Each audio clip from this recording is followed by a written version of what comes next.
हुतुहुतु होई चढ़ुथिला विमान बंचिबा पई चित्कार करुथिले यात्री।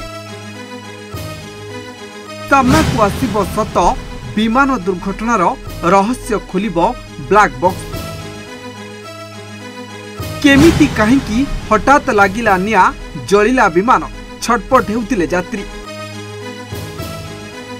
अहमदाबाद रे विमान दुर्घटना परे ब्लैक बॉक्स खोजा चलीछि। गुरुवार दिन अहमदाबाद एयर इंडिया एक विमान दुर्घटनाग्रस्त होगा फल आखपाख अंचल आतंक खेली। विमान में 242 जन यात्री थिले। एयर इंडिया विमानटी लंडन अभिमुखे उड़ान आरंभ करथिला। से समय उड़ान आरंभ होबार किछि मुहूर्त पर यह विमान बंदर सीमा निकट में दुर्घटनाग्रस्त होइतिला।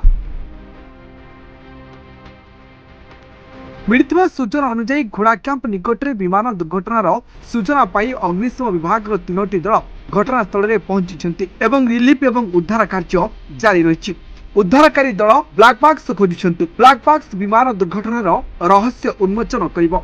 आसंतु जानिबा एही ब्लैक बॉक्स कोन।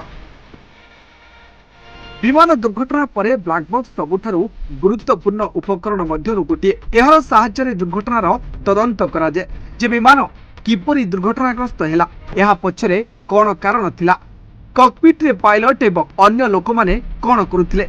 जे कोनोसी उड़ान संबंधी दुर्घटना को चिन्हट करिबा पई सर्वदा ब्लैक बॉक्स व्यवहार करा जाय।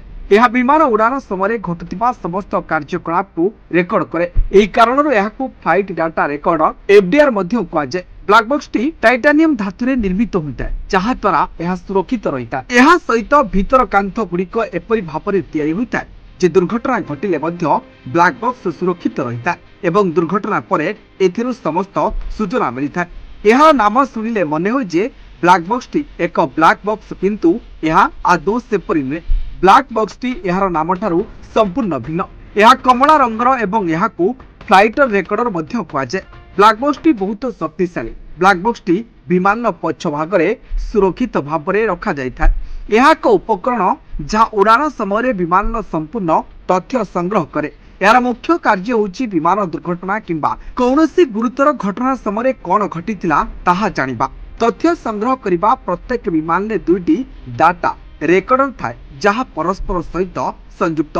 कला बक्सटी सुरक्षित रहिता है कारण यह टाइटानियम रे तैयारी एवं एथिरे अनेक स्तर रही। जदि विमान रे निया लागि जाए तेबे यह नष्ट हेबार संभावना प्राय नगण्य, कारण यह प्राय 1 घंटा 10,000 डिग्री सेल्सियस तापमात्रा सह्य करि परिबो। एहा परे मध्य एही बाक्स परवर्ती 2 घंटा प्राय 260 डिग्री तापमात्रा सह्य करि परिबो।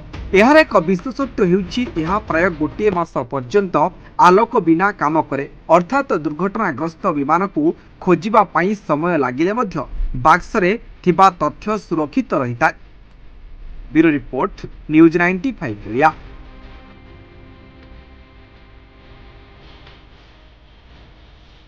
देश विदेश कोण अनुकोण टेक्निक खबर देखंतु आम सह यूट्यूब, फेसबुक और इंस्टाग्राम रे आमको देखंतु। लाइक, शेयर और सब्सक्राइब करने को आद्यम भूलंतुनि।